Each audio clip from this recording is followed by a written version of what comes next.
thought I got it wrong.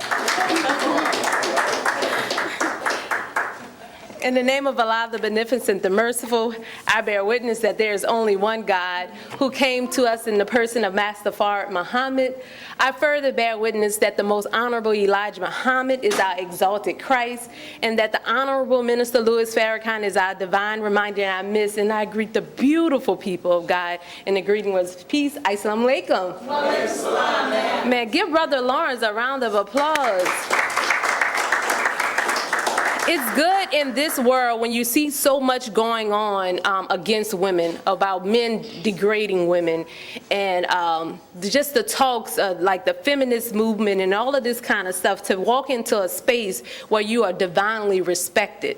When you walk in the doors that men treat you a certain way and you know they have no ill intentions. So it's beautiful not only to come before you, but also to be in a house, in our mosque, that we are treated fairly as women and that our value is appreciated. So I thank Allah for that time, this opportunity to come before you, and I thank Allah for our local representative of the Honorable Minister Louis Farrakhan, who he learns from the Minister Farrakhan. And so in his learning from Minister Farrakhan's and his high value of women, he has a value of the woman, and that's why we are here today presenting. So my name, you all know my name. So I'm going to talk about health, of course, today. And all week, or the last couple of weeks, I was pondering over the topic, and then Brother Dwayne shared this article from Agricultural Monthly that talked about doctors using food as a prescription. And when I saw that, I said, that's the topic.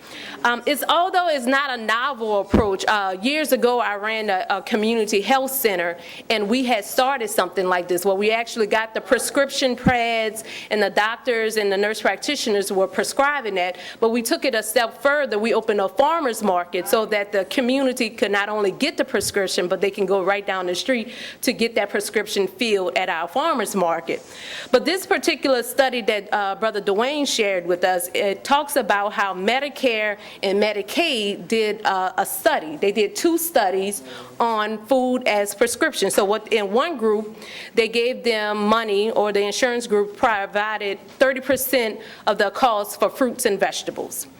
In the other study, they provided money for fruits and vegetables, whole grains, and different things, so the total food package for those people. Now listen to these numbers. In the cases, they reduced cardiovascular disease in 1.93 million cases. 1.93 million cases had a reduction in cardiovascular disease, just for them providing food as a prescription and providing substances or money to actually compensate them. Now, those people who got the total food package, 3.28 million cases had a reduction in cardiovascular disease. Now, this is a quiz. What is the #1 health killer in the black community? Heart disease. So what's the impact of 1.93 million cases and 3.28 million cases? That's significant. By changing their diet, and not only changing their diet, but giving them access to healthier foods, fruits and vegetables. We're not talking about canned goods. We're talking about fruits and vegetables. And in diabetes, there was a reduction in 120,000 cases of people who were diabetic. So that's significant. But listen to the financial savings. It saved them $140 billion. $140 billion.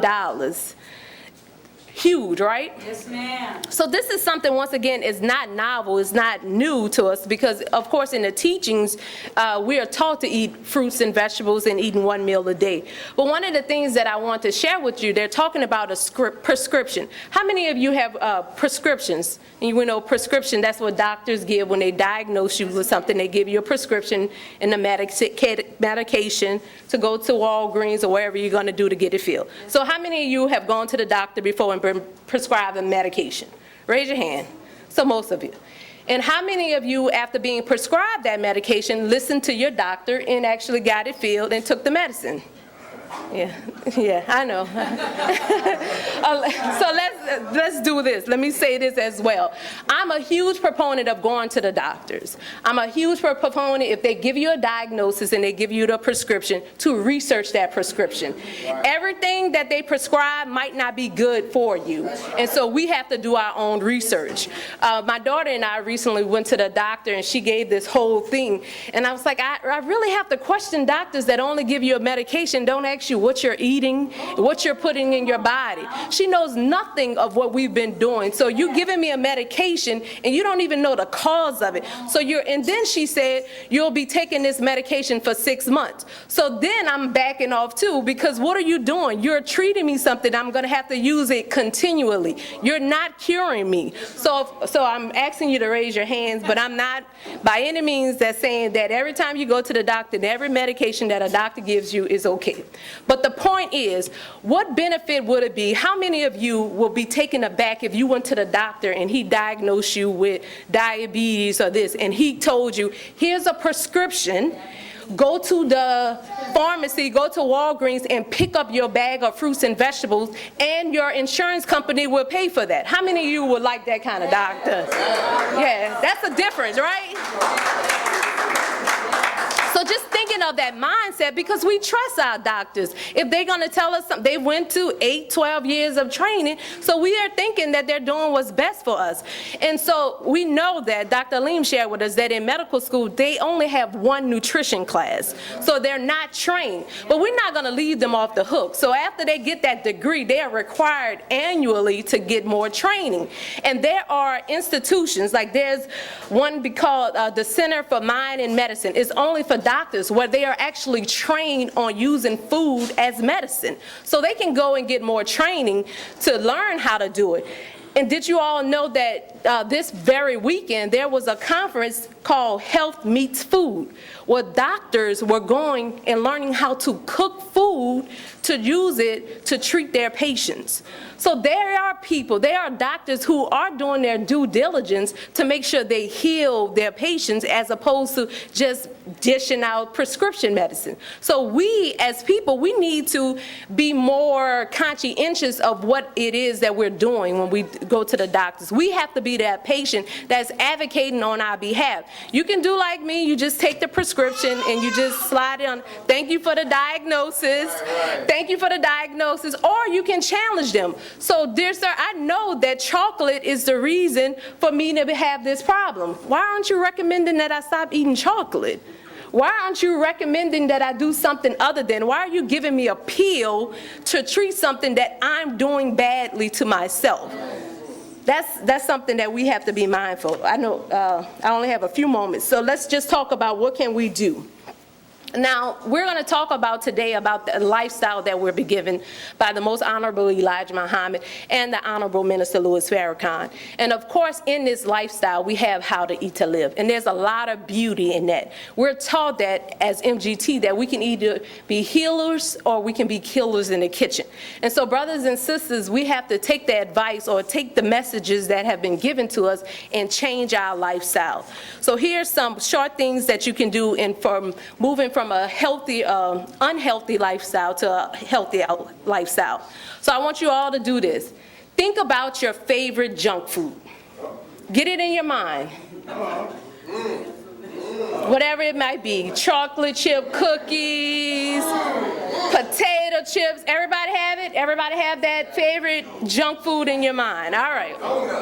Donuts, a couple of them. We're just gonna use one. We're just gonna do one. So in balance, what is your, think about your favorite health food. What is your favorite, if it's spinach, if it's blackberries, if it's grapes, whatever it is. Everybody got that one?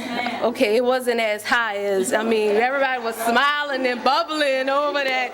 You know where I'm going with this, right? So what we're going to do is we're going to take our favorite favorite junk food, or you can take your least favorite junk food if you like, and we're going to replace that with our favorite health food. And we just, anytime you think of that cookie, think about blackberries. So if you got to get a case of blackberries in your house, so anytime you think of cookies, eat your blackberries. Anytime you think of donuts, eat your strawberries. So we're going to replace that junk food with that health food. Is that okay? Kind of solution. We're just going to replace it. We're not going to eliminate it. We're going to replace it with something that we enjoy as well. Y'all all right? So I thank you for that time. I want to greet you in peace. Assalamu alaikum. Man, I feel bad for the brothers on Saturdays, because when we come to class, we have an awesome time. We build, and I'm going to bring up our student, our sister that we love so dearly, and you can't help but to not love with somebody that her nickname we call Lil Farrakhan. Someone who embodies that spirit of Minister Farrakhan in their work life, in their home life, and when she's amongst us, when we're just hanging out and chilling. So I want to bring up a sister that I love so dearly, Sister Lenora Muhammad. Come on, y'all. You better do that. Bismillahirrahmanirrahim. In the name of Allah, the Beneficent, the Merciful, I bear witness that there is no God but Allah, and that Muhammad is his messenger. I'd like to greet the beloved people of God with the greeting words of peace and paradise. We say it in our own language. Assalamu alaikum. And for those of you we got some guests that came in more recent, that means peace be unto you for the young people. See, that's a prayer that we're asking God, that when you're in these areas that are very dangerous, that the peace of God will encompass you. And so when you hear us say that, don't look at it funny and try to emulate it in another way, but we're saying peace be unto you. Now, something I listened to the Honorable Minister Louis Farrakhan on yesterday. He spoke at a reparations conference, and he made a statement about this. And as I look into the audience and I see all of these young people, man, you all are a breath of fresh air, because you all will carry what we're talking about today, what Sister Meshawn spoke on today about health. You're going to bring it to your friends. That's right. Yes, ma'am. You be like, they was talking about me not eating my donuts but eating strawberries so that I could live longer. Right. So we thank Allah for you all and your presence today on the brother side and on the sister side, that Allah has brought you to enjoy this day with us. So for those of you who have not ever been to the mosque, sit back, relax, and the sisters are going to, I'm one of them, we're going to give some information today that we hope you can take and grow with. I have one of the easier tasks today, and that is, as Sister Meshawn said, they called me Lil Farrakhan. Well, that's the truth. You know, that's the truth. Years ago, a sister came, she said, boy, my daddy, when you came to the hospital to see me, my daddy said, there go Lil Farrakhan. I said, yeah, that's me. So what is the value of having such a name, or what is the value of the Honorable Minister Louis Farrakhan to the world today? And I want to share something with you, brothers and sisters, that the value of the Honorable Minister Louis Farrakhan is as light is to life. See, the sun, if it were not warmed, this earth, if there was no light and no sun, this earth that we live on would be a lifeless ball of ice-coated rock. Come on. See, that's what the sun does. So that's why you see in our flag, with the flag, this was not my intention, but you know when Allah takes it. This, in our flag, if you see, this is the sun, moon, and star. The sun is all of the red. Yes. It gives freedom. See, it takes up almost the whole flag, doesn't it? Yes, so the importance and the value of the Honorable Minister Louis Farrakhan is just like that. You got a lot of preachers. You got a lot of teachers. Some of them look like little stars to you. You know, you didn't call their name. You just said names like T.D. Jakes. You know, you done said names like Creflo Dollar. You done said names like Jesse Jackson. See, but that's that little white part you see. But when you talk about Farrakhan, you talking about the whole flag. Yes, that sun that shines bright. Some of us in here, we so hard-hearted like that rock. You know, our hearts have gotten so hard.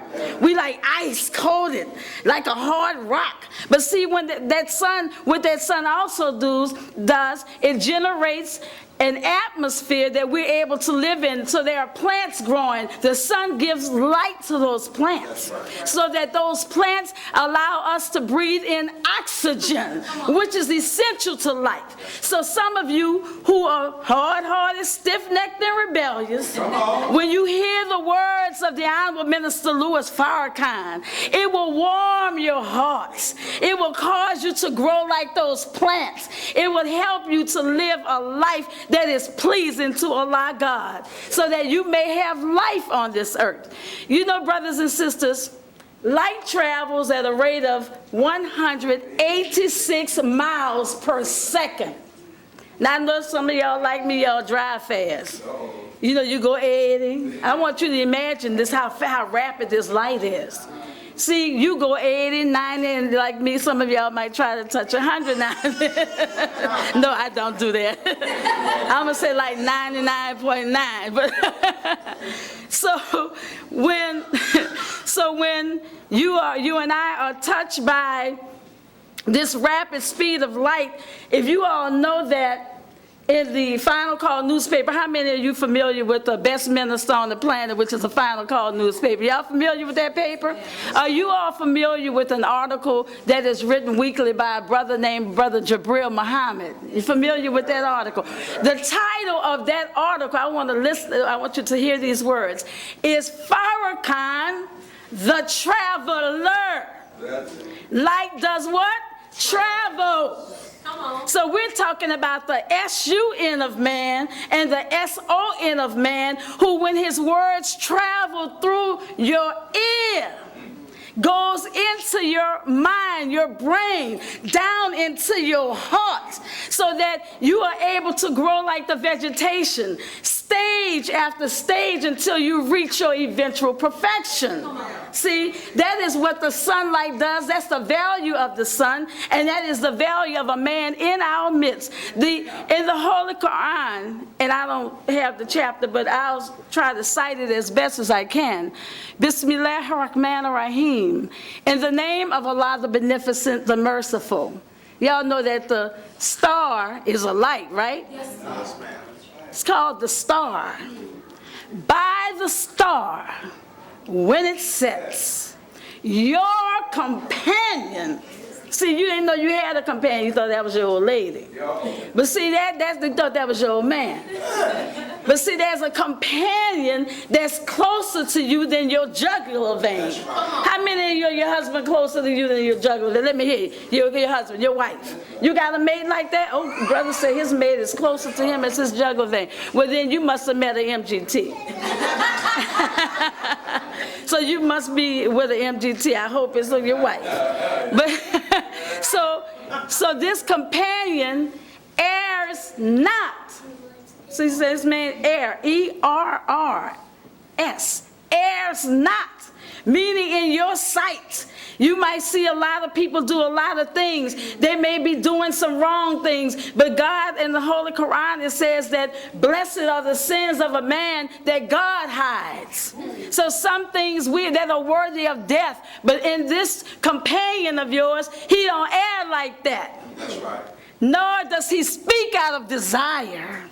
He don't say what he want to say. He says a word like Jesus said, every word that I speak, it is the word that God has commanded me to speak. He said, I don't speak no words of my own. So your companion does not speak of desire out of his own desire. It is naught but revelation revealed. So it's a double revelation. It's revelation but revealed. So at the moment he's speaking, it's coming directly from Allah, from God. nor does he speak out of desire. No, it is not but revelation. One mighty in power has taught him. He is in the highest part of the horizon. So you don't see Farrakhan, everywhere. If you're in trouble with the United States, besides owing taxes, I ain't talking about that kind of trouble. I ain't talking about where you put an extra person on your taxes and then they coming after. I'm not talking about that kind of trouble. I'm talking about the kind of trouble where the words out of his mouth, just as the words are entering into our ears, the words are entering into the enemy's ears. So they have come against the Honorable Minister Louis Farrakhan, as the Quran says. They desire to put out the what? Light of Allah. See? It's not talking about light like that. Like they're not trying to put these lights out, but if you don't pay the bill, they are going to put the lights out. But the light of Allah with what? Their mouths.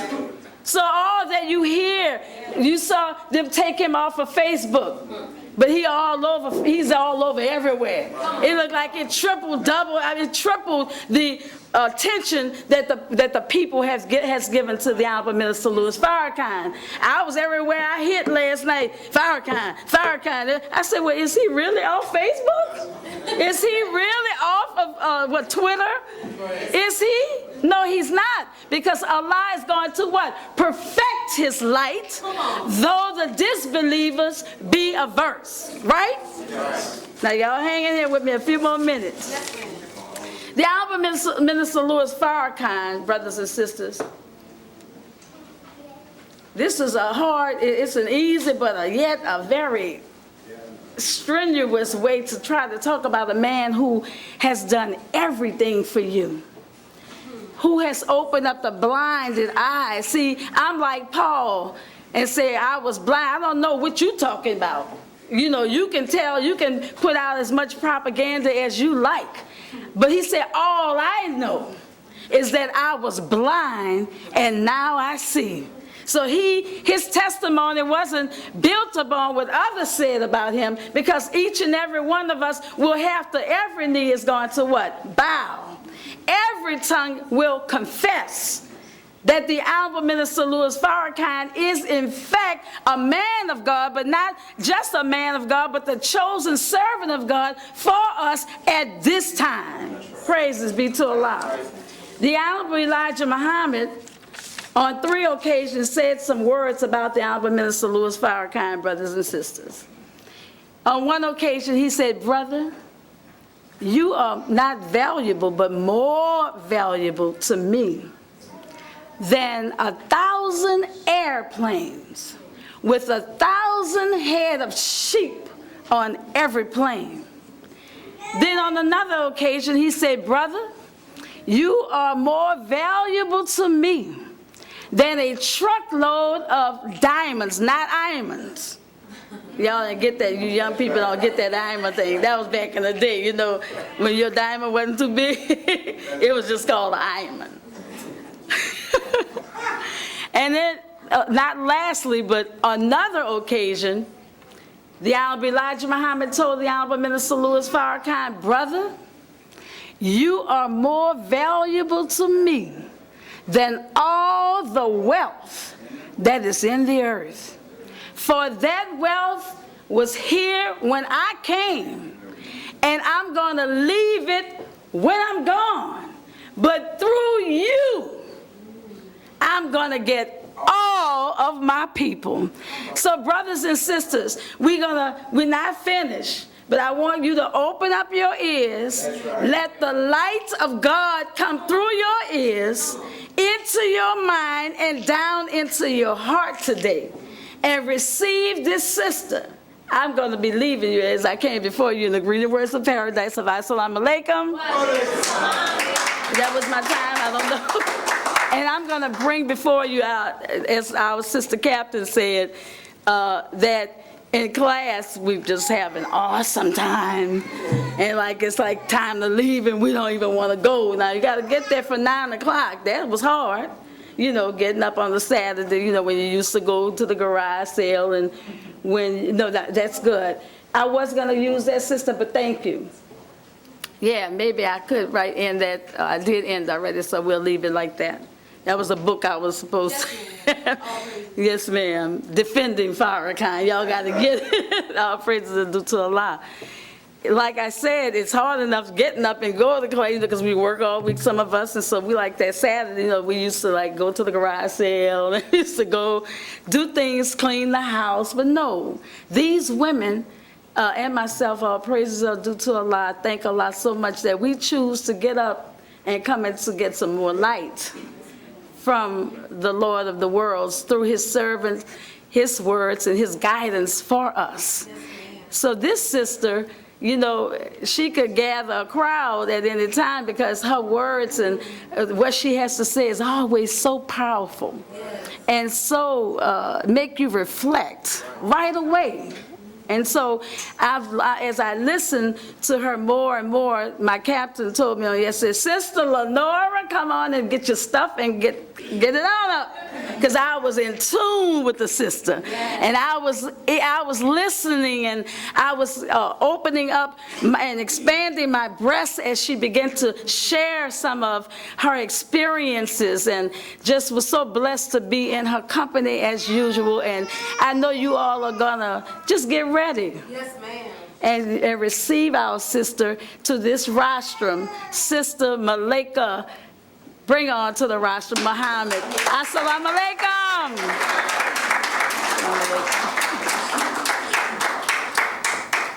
Don't get me moved on this stuff. Yes, ma'am. Thank you, Sister Lenora. Wow, look at you all. You were right, Sister Meshawn. Y'all are so beautiful and inspiring. Praise be to Allah. In the name of Allah, the Beneficent, the Most Merciful, I bear witness that there is no God but Allah, who came in the person of Master Farrakhan Muhammad. And I further bear witness that the Honorable Elijah Muhammad is his messenger, exalted Christ, in power at this very moment. So let us not speak of him as physically dead, non-existent, or as just some historical figure. That is absolutely not a fact. And I'm so grateful for his willingness to be the best student that he could be. That in the absence of his teacher, he was determined to be obedient and to do his will. And as a result of that, he raised the nation.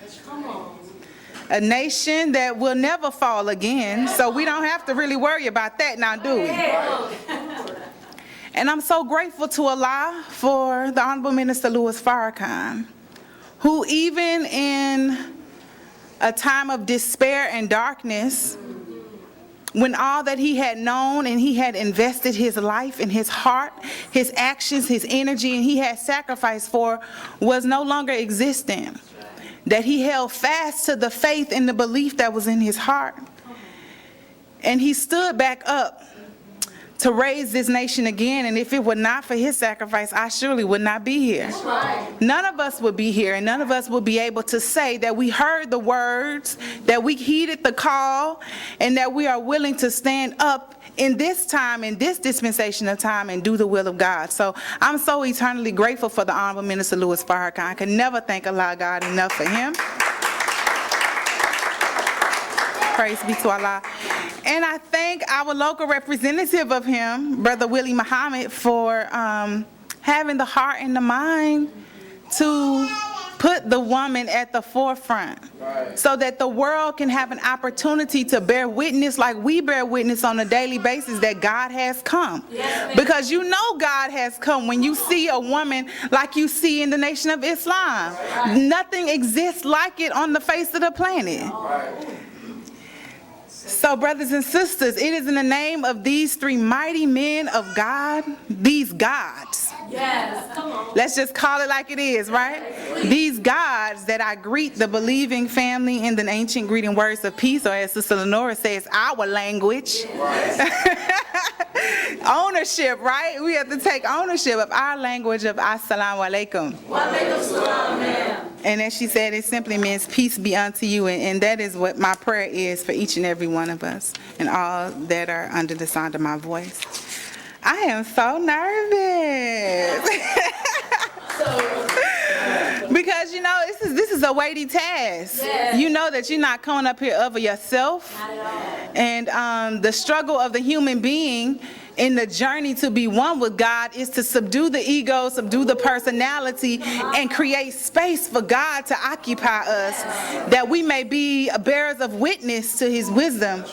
And so when you know you are not just practicing that of your own accord, but you are given an opportunity to speak to others, you're like, oh, Lord, please help my Negro not manifest itself today, right? I don't want an audience for that. I want an audience for the divine part of myself. So it is a weighty task, and I don't take it lightly. So I tried to be like Brother Willie, because I admire him so, and do a PowerPoint presentation, just so, you know, we know the human mind, especially us as black people, we are visual learners, right? For the most part, we're visual learners, so it helps to have a visual aid. So today I'm going to be talking about how the teachings of the Honorable Elijah Muhammad and the Honorable Minister Louis Farrakhan frees the woman. And in particularly, we're going to be talking about revolution and the feminine factor. How the role of women is essential to revolution. So, but before we can talk about that, we have to first deal with this word freedom, because what does free mean? Freedom, by definition, it has many definitions, like a lot of words in the English dictionary. But when we tend to use and communicate the English language, most times we lean towards one definition. But I'm so grateful to the Honorable Minister Louis Farrakhan for giving us the science of Dianetics and the study technology. And as he spoke on yesterday, y'all think I sold out to Scientology? Absolutely not. But there was something of value there for us. And one of the most valuable things that I take away from that is using the study tech, which means to clear all words so we have a thorough understanding. Because a misunderstood word is something that could leave us whirling, lost, and confused. And we can bear witness that as a people today, that we are definitely whirling, lost, and confused, and it's all based on a misunderstanding. So freedom, I have no idea how to use this, but we're gonna do our best. Okay, there we go, got it.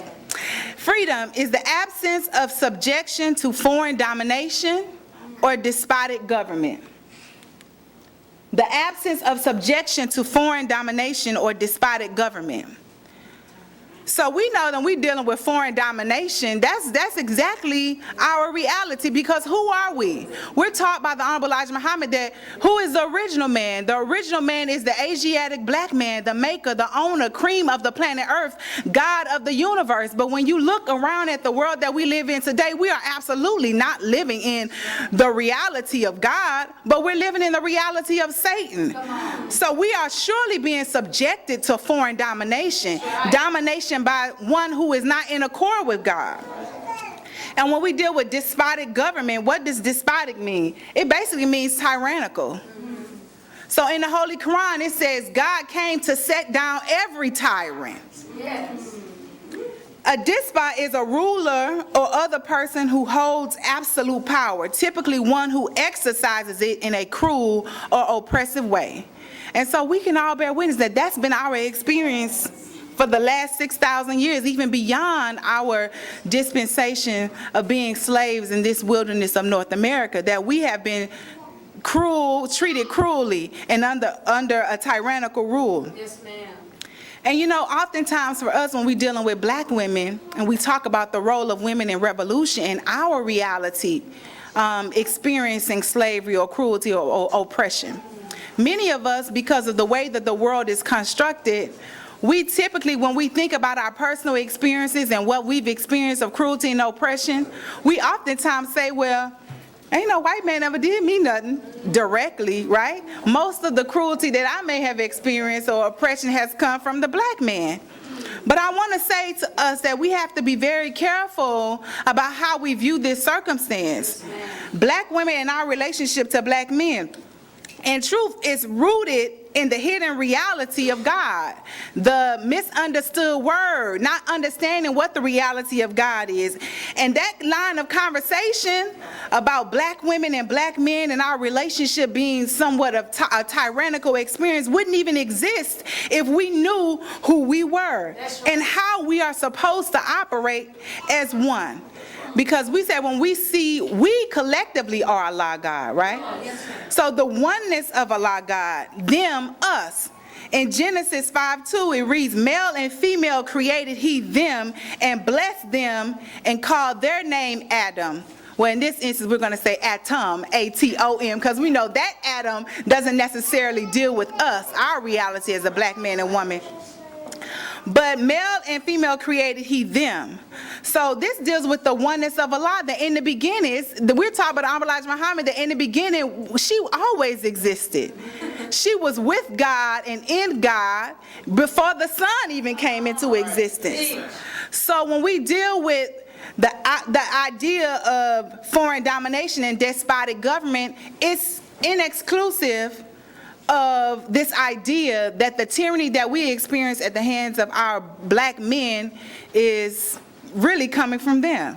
No, we all have been under the suppression of tyranny from foreign domination because we are one of one another. So any experience I experience for you cannot be tyrannical because you are of me and I am of you. You're not foreign to me. Yes, so this is a misunderstanding that has to be cleared up in order for us to put things in its proper perspective. Yes, so what is freedom? When we deal with foreign domination, we're dealing with the rule of the enemy.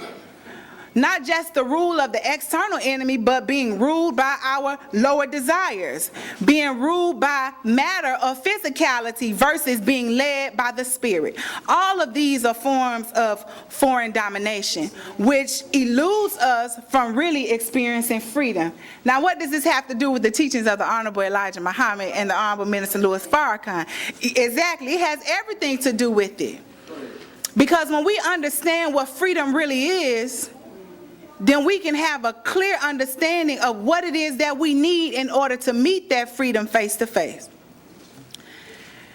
And as I listened to the Honorable Minister Farrakhan on yesterday at the Reparations Summit, and reflecting on last week, which was Juneteenth, and for many of the young people, you might not necessarily know what Juneteenth is. But Juneteenth is the celebration of the so-called emancipation of the last slaves. Allegedly, slaves were emancipated in 1863. But there were certain slaves who never got the message that their slave owners, even though it was illegal for them to be held in captivity, they continued to hold them as slaves for an additional 2 years without even letting them know that they had been freed. So on June 19, 1865, that last group of slaves in Texas finally got the word that, hey, you've been free, right? You've been free. And we call this emancipation. But even with emancipation, we tend to lean towards one definition. We typically say being freed from enslavement. But emancipation has another component that says the fact or process of being set free from legal, social, or political restrictions, i.e. liberation. And when we evaluate that today and we hold our own circumstances up to this definition, we can say that we have nothing to celebrate. Yes, ma'am. That we have not been emancipated. And as T.I. says, I like T.I., y'all from Atlanta. As T.I. says, you know, what you celebrating for? We haven't won nothing. Black people always taking a break to celebrate. We ready to celebrate any and everything. But what do we have to celebrate? So emancipation, we have yet to see emancipation. So whenever freedom is not present, whenever emancipation is not present, that you are always in need of a revolution. Yes, ma'am. Revolution is defined as a dramatic and wide-reaching change in the way something works or is organized or in people's ideas about the way something works or the way something is organized. The Honorable Minister Farrakhan said on yesterday that the Caucasian, we've been living under his rule all this time, but he could not make you righteous because righteous is not in his nature. So the only thing they could make us into was to make us into themselves. So true revolution, brothers and sisters, requires an entirely new idea. A new idea, not just a new regime. A new idea, not just a new regime. Because as we evaluate, they say history is best of reward our research. So when we evaluate all of the revolutions throughout the history books, we see that for the most part, they have been centered around a new regime, a change of leadership, but never centered around a new idea. But true revolution requires an entirely new idea. A new idea produces a new action, and a new action produces altogether new results. Brothers and sisters, the woman is the second self of God. That's right. And the woman is the gauge by which you measure the effectiveness of your action. As it relates to the idea you are trying to bring into existence.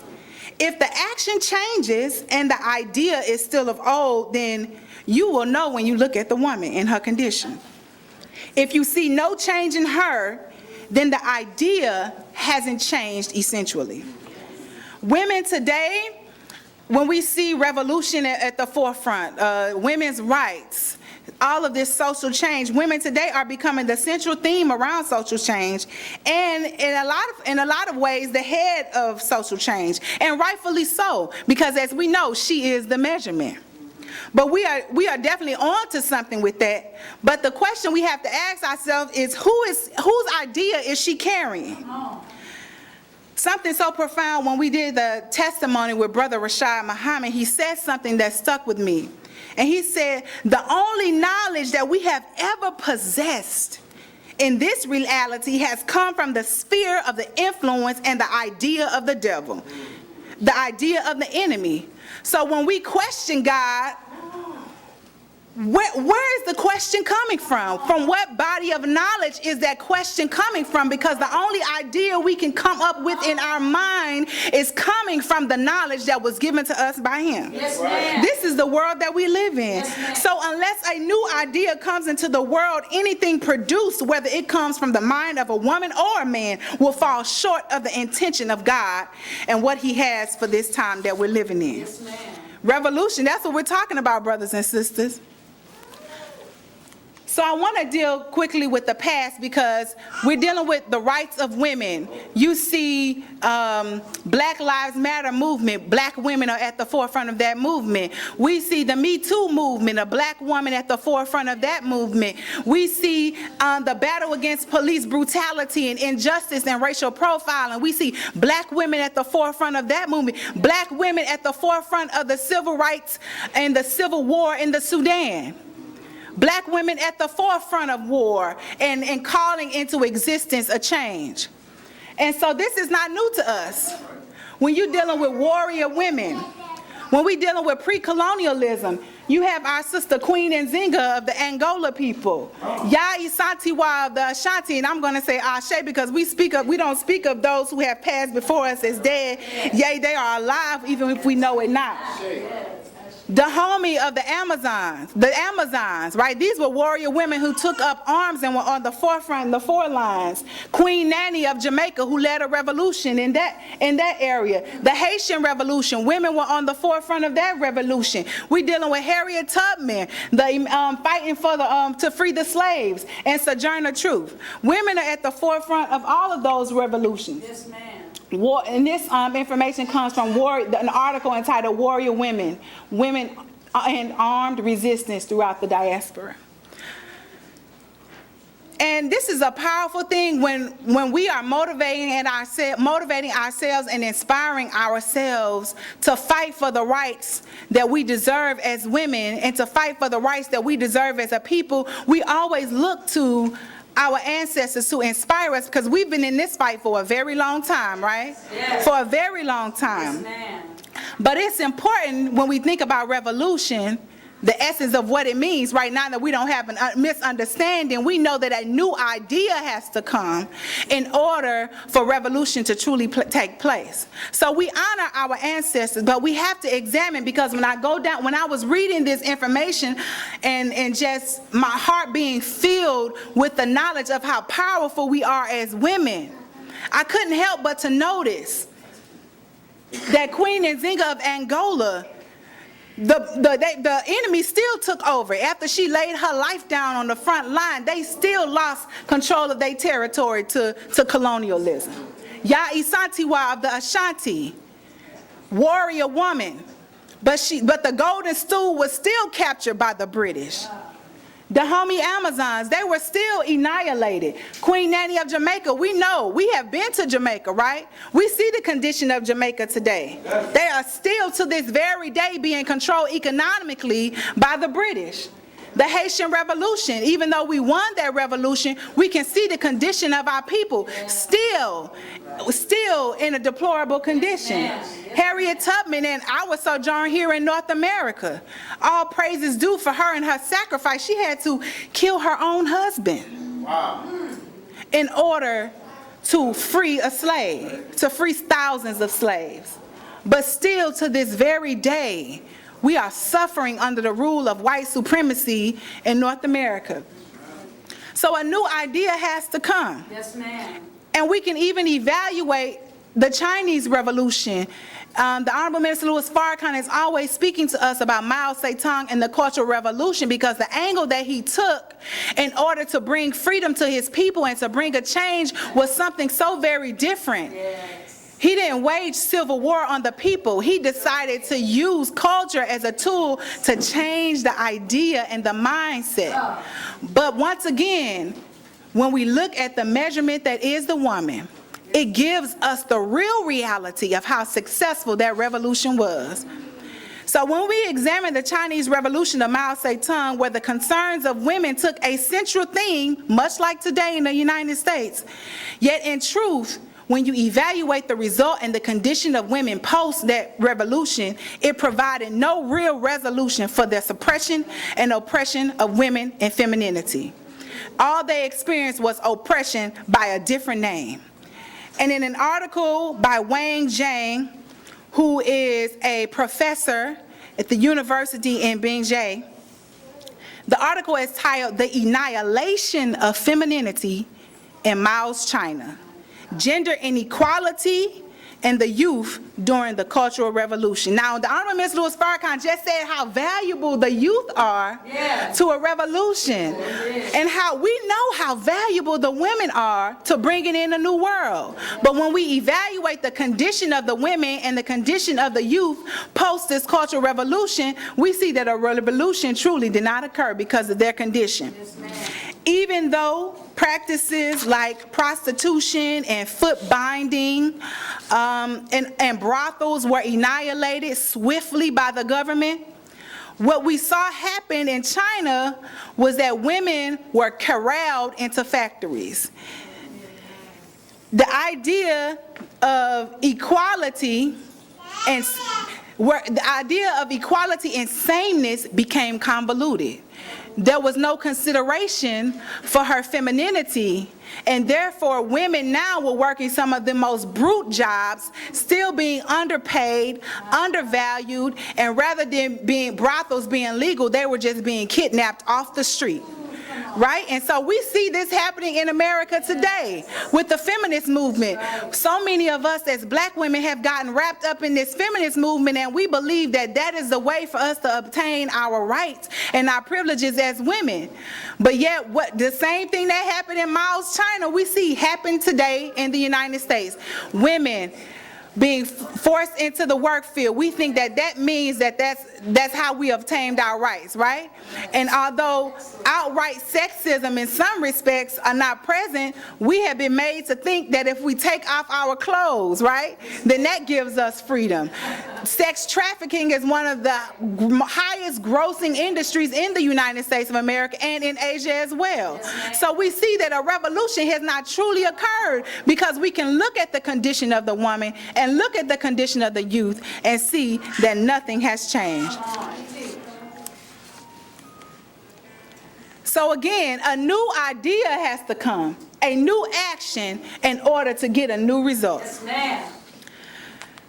And so when you see the MGT and the Muslim women of the Nation of Islam, many people think that that's what oppression looks like. Oh, no. Exactly. But what you're looking at is a new idea that came right up out of the mind of God. This new idea is pertinent in order for us to truly experience the freedom that we so desperately need, brothers and sisters. Revolution.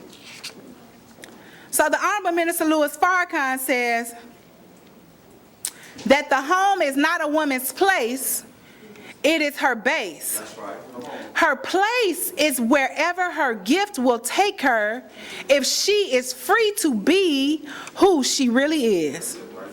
The home is not a woman's place, it is her base.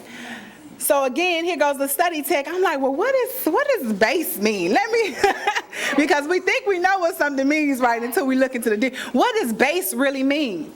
So I looked it up, and what immediately came to my mind, because I have a nephew that is in the armed services.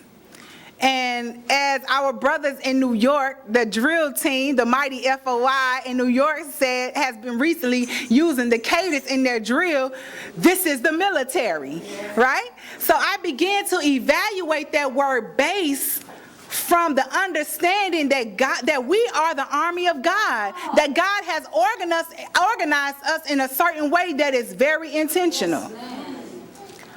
So what is base really telling us? What does it mean? If we acknowledge that we are at war, then we have to begin to shift our perspectives of what this base is. Home base now becomes military base. And what is a military base? A military base is the foundation upon which military education and training occurs.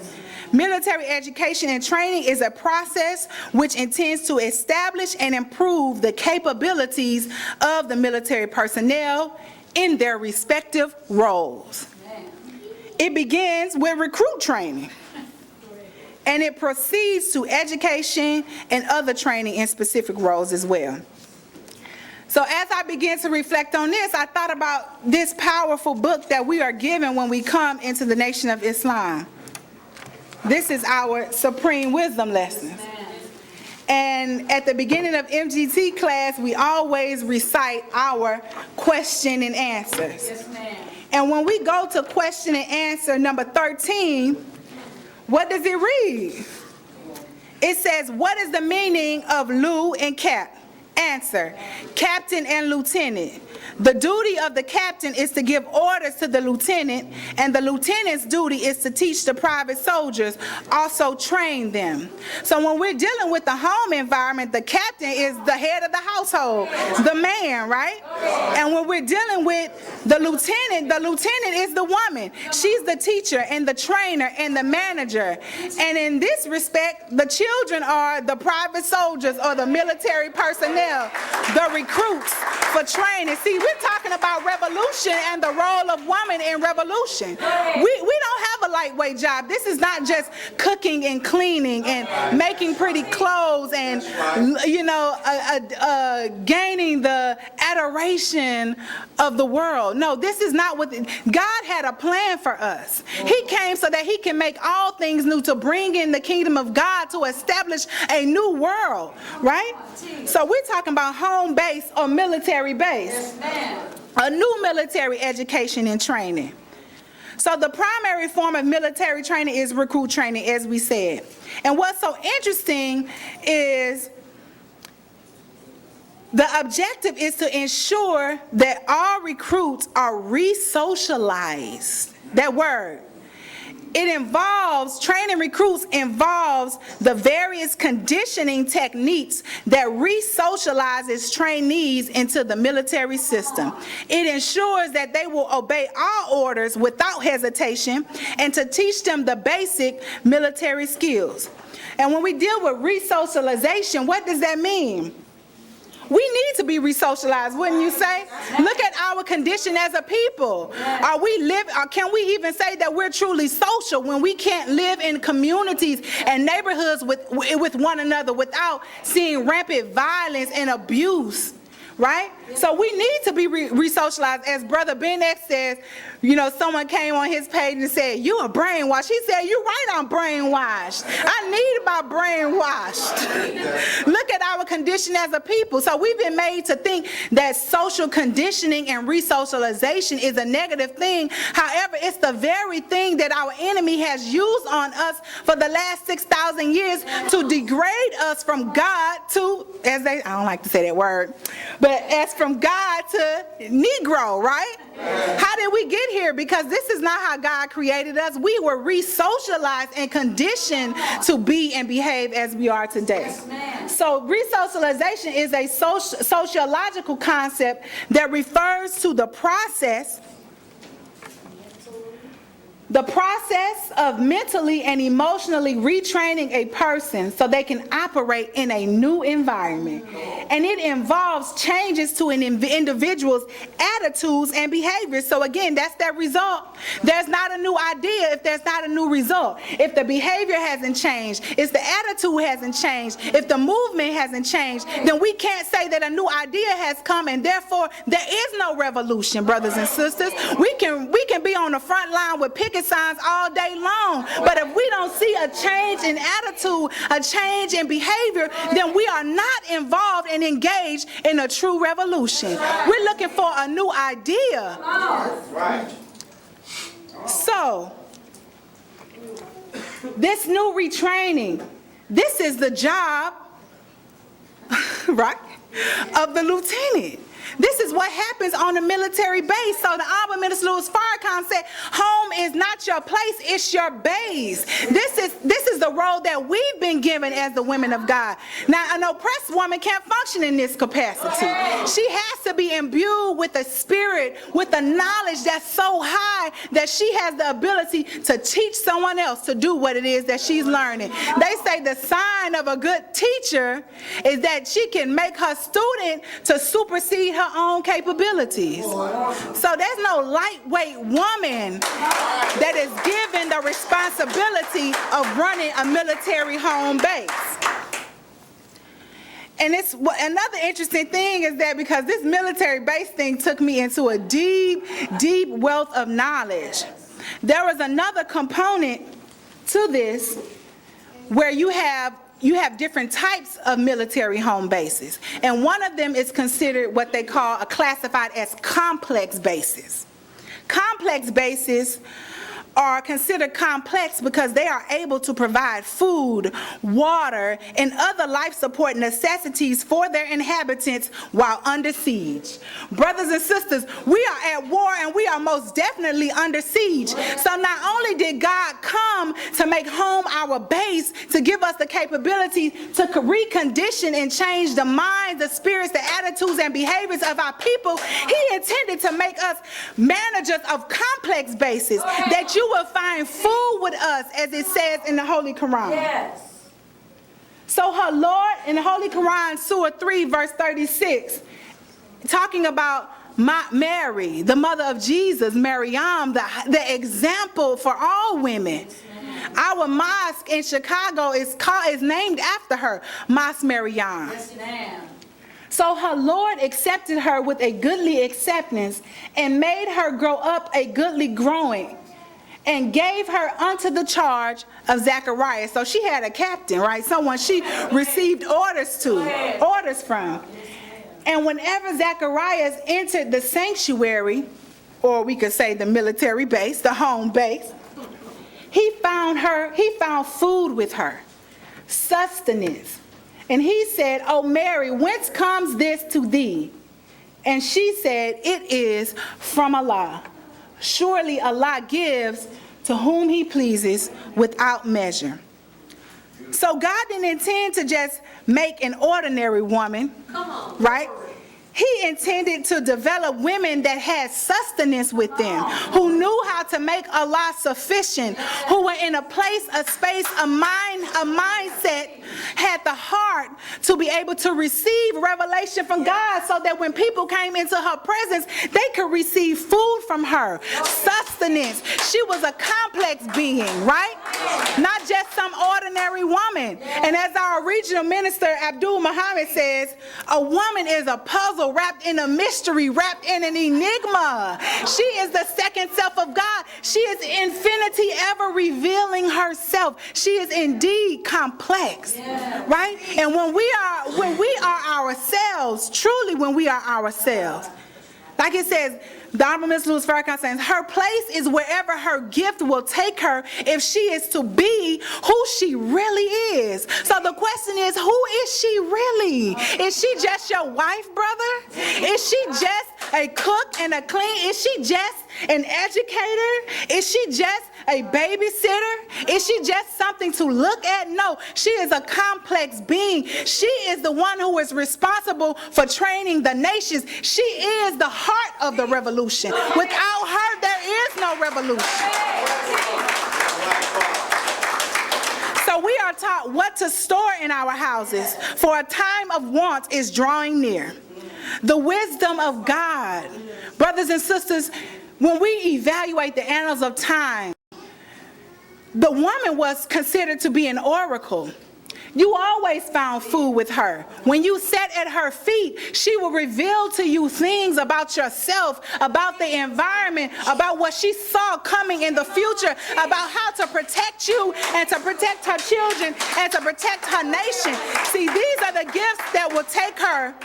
This is who she is when she is free to be who she is. See, this is the gift of God. A lot of times as women, we think that our gifts, we misconstrue our gifts for our skills and our talents.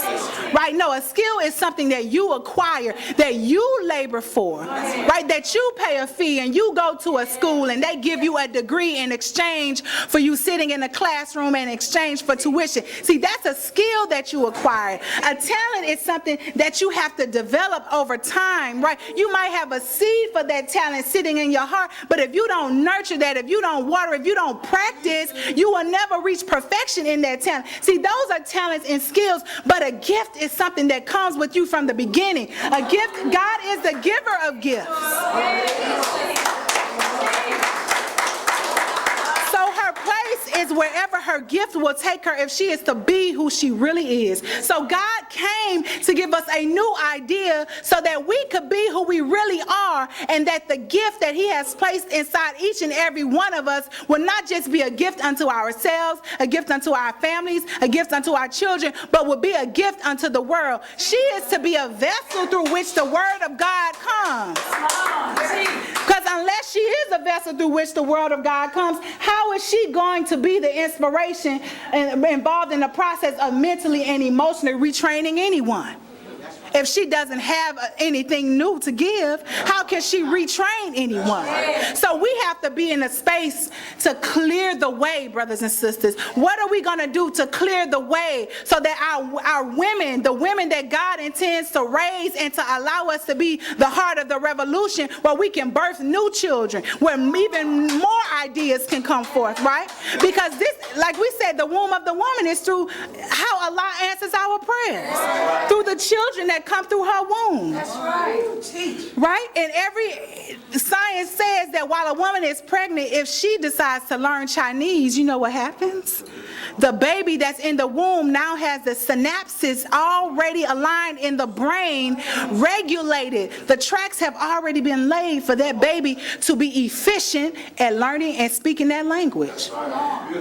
So it's through the woman that happens, that a new idea can come into existence. Right?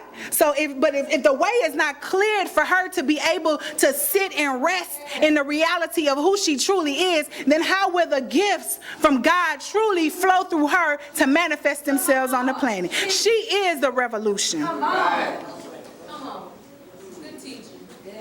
an important aspect of our feminine role of revolution is, like I said, the resocialization of the attitudes, behaviors of individuals in the society.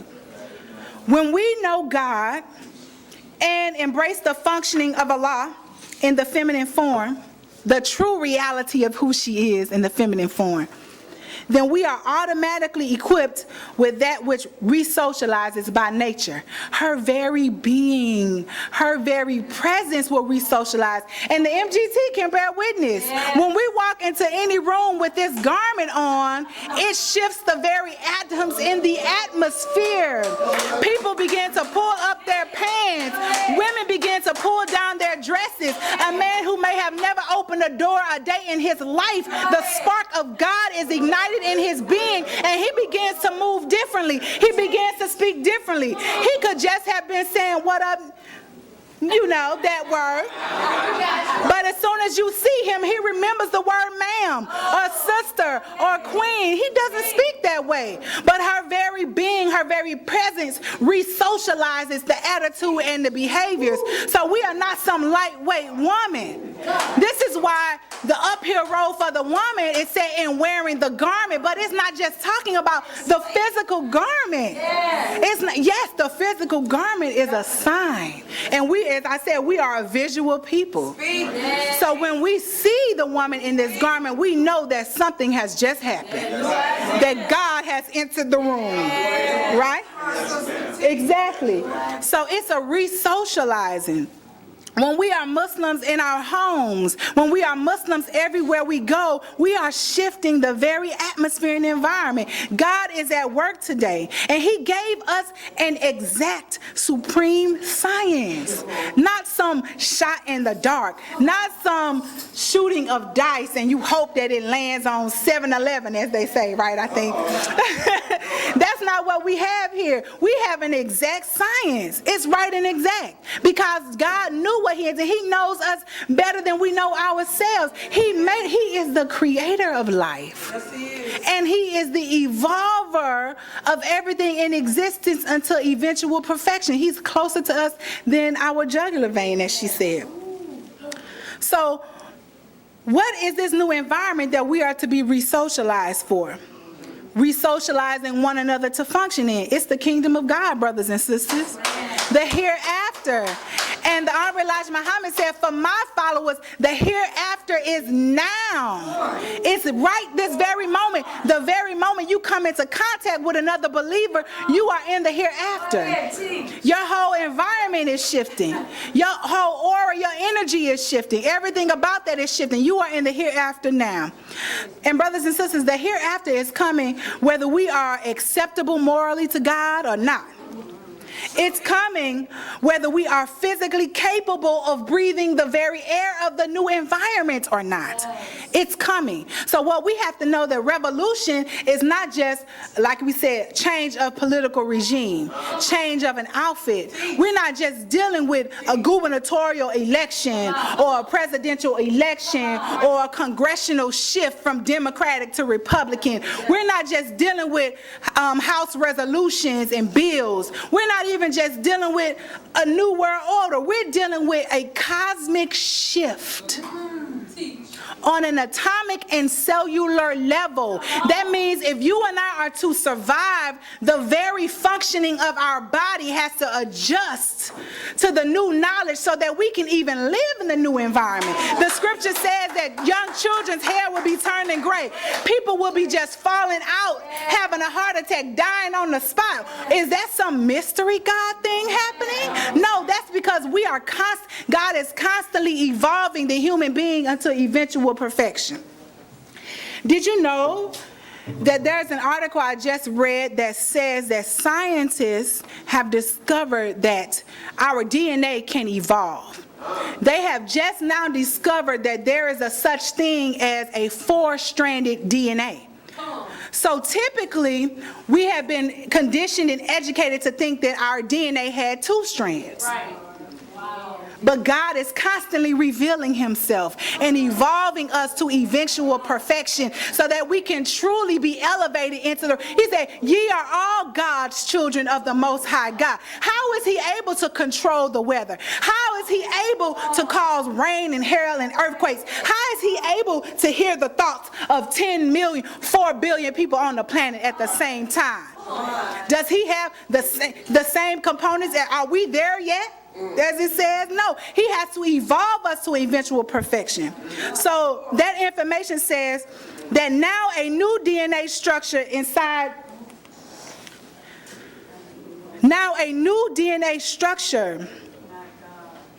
has been identified inside of human beings. It's called the I motive. The I motive. It resembles a twisted knot of DNA, complex, right? Instead of the well-known double helix structure, it was first described by Crick and Watsons. It's the first time that it's been observed in living cells. Although scientists have long suspected its existence, see, they know who we are. Right. You think when you go to the doctor and they draw your blood that they just checking you for the sugar?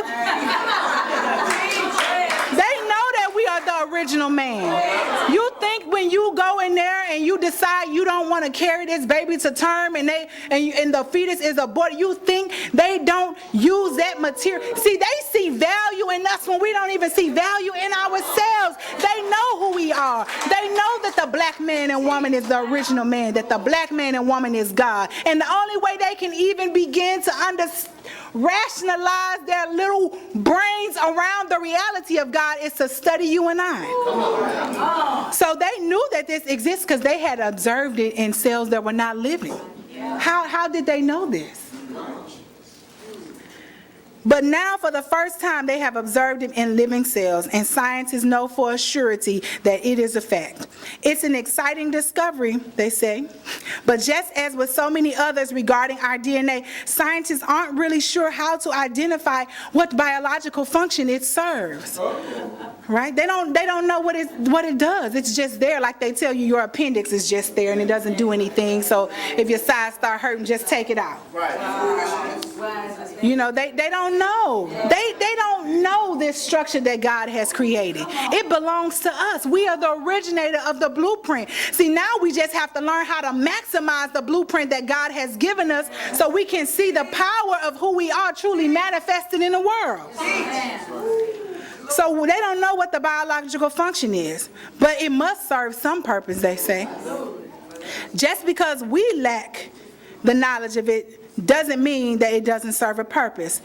Quote, when most of us think of DNA, we think of the double helix. This new research reminds us that totally different DNA structures exist and could well be important for our cells. This is Professor Daniel Christ, the independent molecular biologist at the Garvin Institute of Medical Research.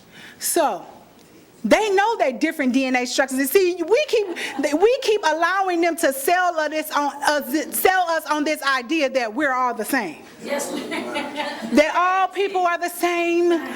We bleed the same blood. But here, this scientist, Professor Daniel Christ, is telling you there are totally different DNA structures that exist. So if your DNA is different, then you're not the same. That doesn't make you better. You know, that's just not the same. Just like men and women. You are not better than us, brother. We're just not the same. And quite frankly, neither one of us, man nor woman, could ever reach our maximum potential without the aid of one another. Because again, we are one, created from the same essence. So God is evolving us stage after stage into our eventual perfection. And how is all of this evolution going to happen but through the gift that God has given us in the woman?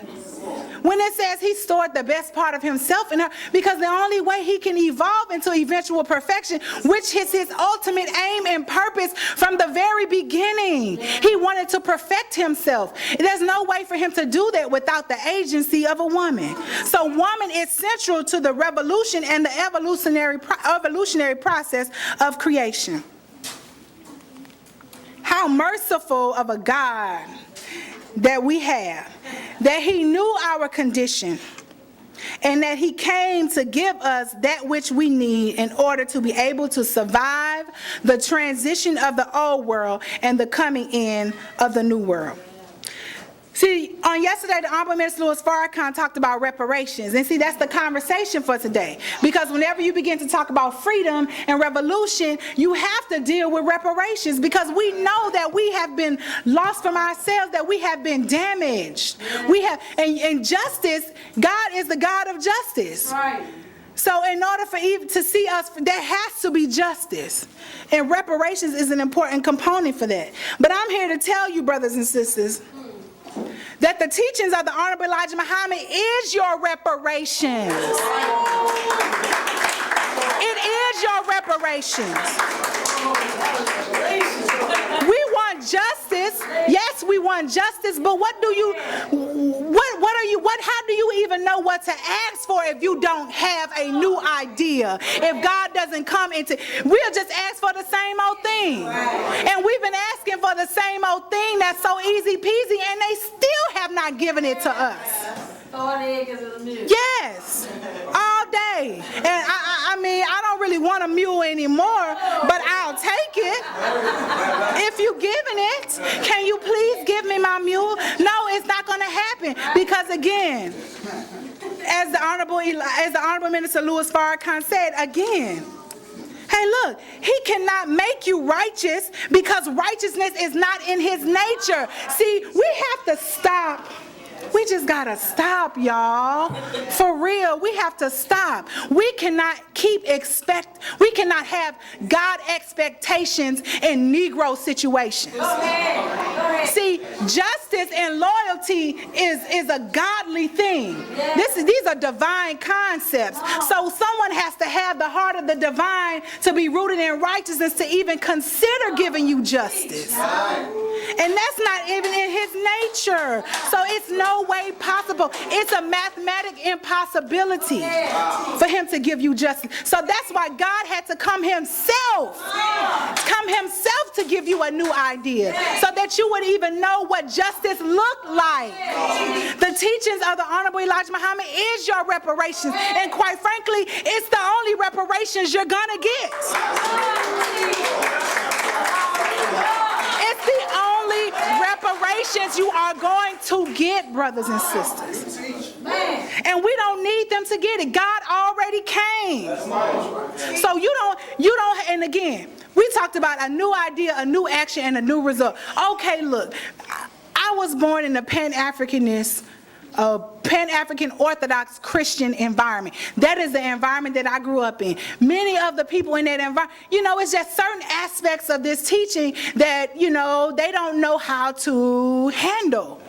And that's okay, because we don't have to agree with everything. I don't even have to talk to you. Look, we're going to talk about Master Farrakhan Muhammad. But as the Minister Abdul Ali Muhammad said, you don't have to believe what I believe. Just believe that I believe it. And in the words of New Orleans' own Birdman, look, put some respect on my name. Is you done or is you finished? Just believe that I believe it. There's nothing else to talk about. Just believe that I believe it and respect my mind. Put some respect on his name. That's all we ask for. Okay?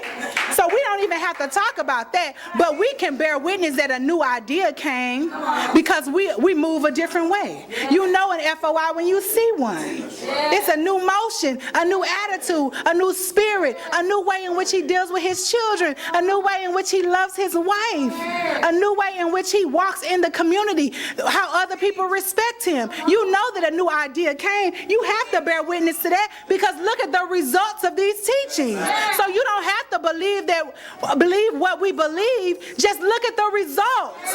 Let's just talk about the results. That's it. It is your reparations, because we have been repairing the black man and woman for over 80 years.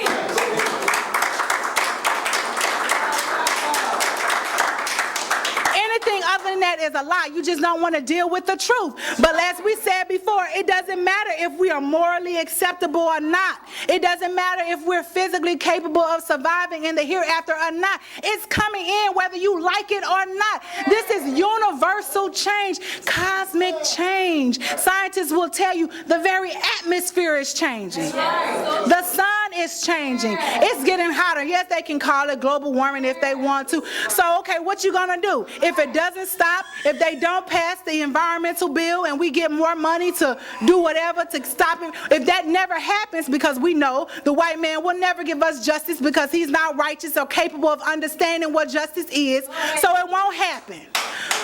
So what is God coming to do? Well, we got a new 4-strand DNA coming into existence on a pen. Can you qualify for that upgrade? Everyone is trying to upgrade their iPhone. I want a new iPhone with the new technology, with a higher speed. Well, God is trying to upgrade your very biochemical and electrical person. But if you refuse to eat to live, if you refuse to pray, how are you going to have the physical capability to survive in the new atmosphere?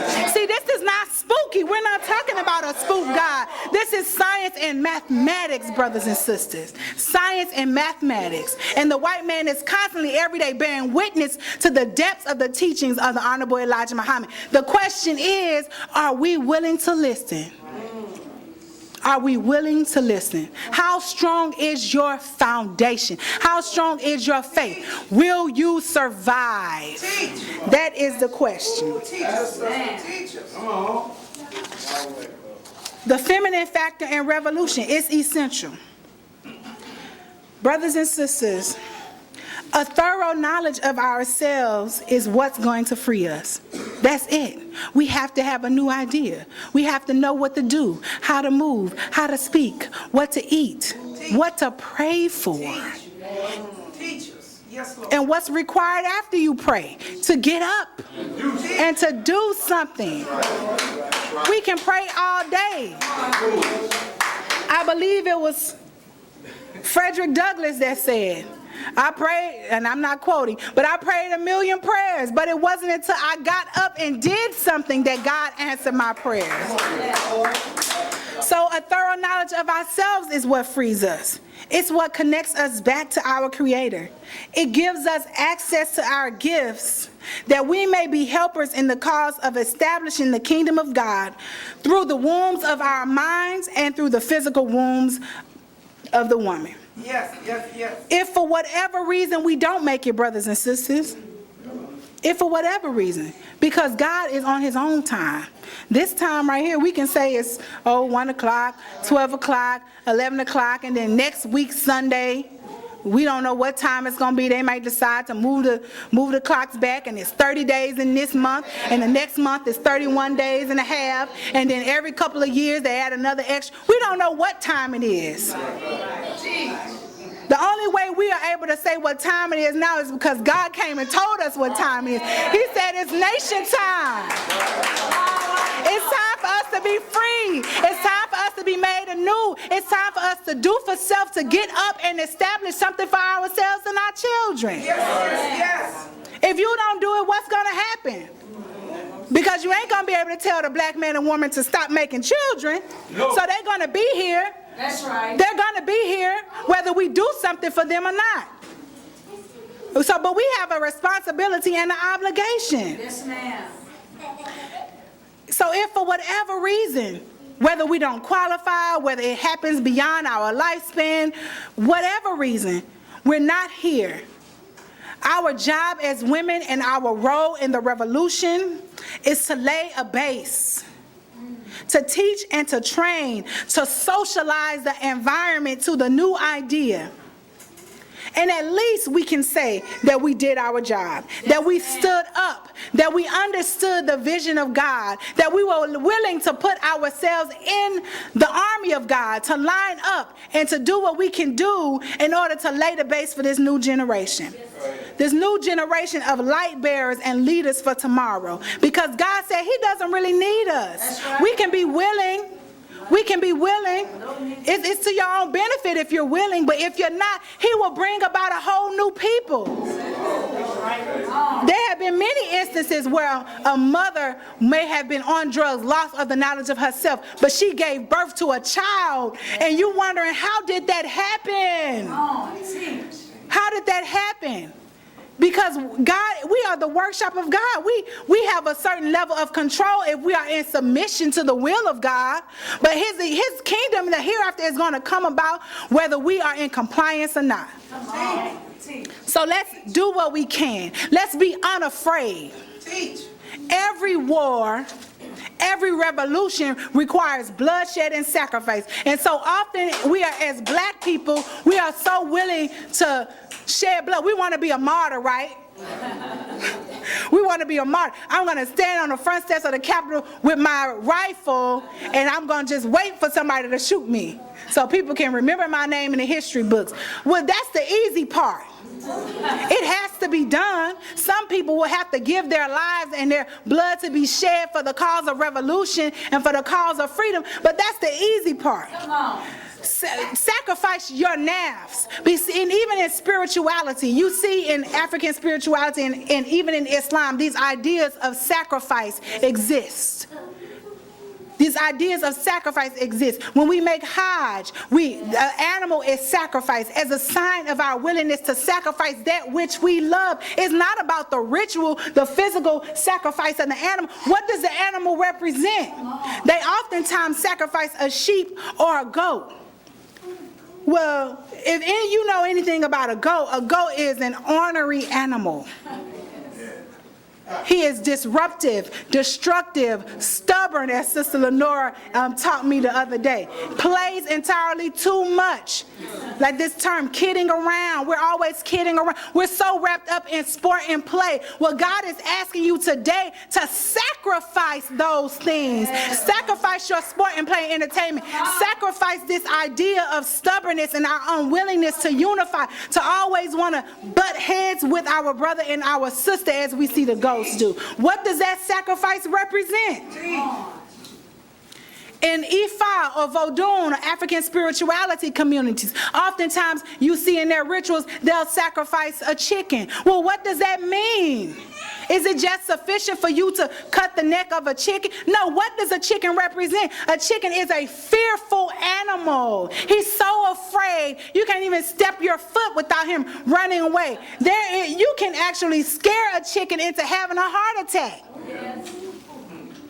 So these rituals represent sacrificing our fear and our anxiety, our unwillingness to stand up as men and women of God and to do what's necessary in order to bring the kingdom of God about. So we must do away with ritual. We must do away with that and be willing to make the necessary sacrifice to truly see revolution come into existence. Amen. If we want freedom, the only way to obtain freedom is through a new idea, a new action, so that we can get a new result. And indeed, brothers and sisters, God came in the person of Master Farrakhan Muhammad. 9,000 miles to free what was lost, to give us the knowledge of self. He made the ultimate sacrifice. Yes. The ultimate sacrifice. And he didn't leave us alone when his time was up. He raised one and made him all up into himself. A man that came from the very condition that we came in. The Honorable Elijah Muhammad said he was up to his eyeballs in mud, which means he was filthy, he was dirty. No matter what condition you come from, brothers and sisters, we are here to tell you that God came to make you anew. You are useful, you are valuable, you are worthy, you are supreme, you are indeed a God, one of his own heart. And so until we begin to see ourselves like that, we will not even be able to begin to see the potential of what God's promise is. God's promise is not a check from the U.S. government. God's promise is not 40 acres and a mule. God's promise is not for you to be included into every aspect of the enemy's society. God wants to make you a nation of your own. He wants to give you the entire cosmos, not just the planet, to give you the capability to create a new sun, a new star if you wish to. But in order for us to even be able to begin to see that vision, we have to be made anew first. We have to be given a new mind. A new mind. And I'm here to tell you that in this day, in this dispensation of time, the Honorable Minister Louis Farrakhan is the man on the scene. Yes. He is like he said, he is a made man. Yes. Wherever you look, whenever you see him, look at him. Right. Wherever you see him go, go. Wherever he says stay from, stay from. Teach. So these teachings of the Honorable Elijah Muhammad and the Honorable Minister Louis Farrakhan, brothers and sisters, it is your reparations. And the feminine factor of the revolution can never be denied. Because the new world, this new idea, and the results that we're going to get from our beautiful children is going to come from the womb of her mind and the womb of her physical body. And brothers, we're not going nowhere without you, because God gave you a specific role. You are keepers of the mosque. You are keepers of the sacred space, and she is the sacred space. The maintainer. God says the best of you is that who takes care of his wife, who honors his mother. Why does he say that? Is it just because it's a nice thing to say? No, because he knows her value and he knows who she is. So until we grow into the understanding of the value of the woman and the central role she plays in a revolution, then we will never really be able to obtain revolution, because we won't know what it looked like, what it's supposed to look like. So brothers and sisters, I thank you for your time. Thank you. I'm so grateful. I'm so full. All praises are due to Allah. All praises are due to Allah. Alhamdulillah.